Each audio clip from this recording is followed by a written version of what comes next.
Most displaced persons are living among host communities. Only about 122,000 live in camps. Teachers Village is one of them. It was built to house educators but has never served that purpose. Instead, its crude brick houses shelter some 7,000 people from northern areas where Boko Haram fighters have terrorized residents and burned villages. Camp residents are primarily women and children. Most of the men have gone to fight or been killed. I have 4 children. We've been separated from my husband for 4 years now. Thousands of children are losing out on an education.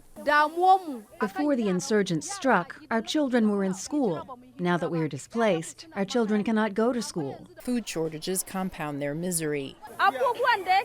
It is only when I go outside the camp begging that I am able to feed the children.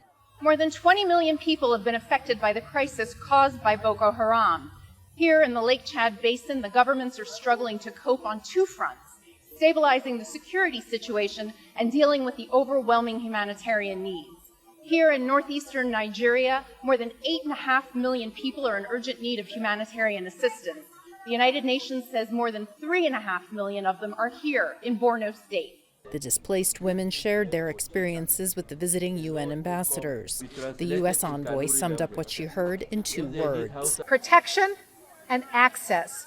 Protection, because I'm hearing stories not only of these families and these women who have been victimized, their children victimized by Boko Haram, but then the protection needs, especially of the women and girls, not only inside the camp, but also if they have to go outside, either for firewood or to seek some sort of income-generating activity.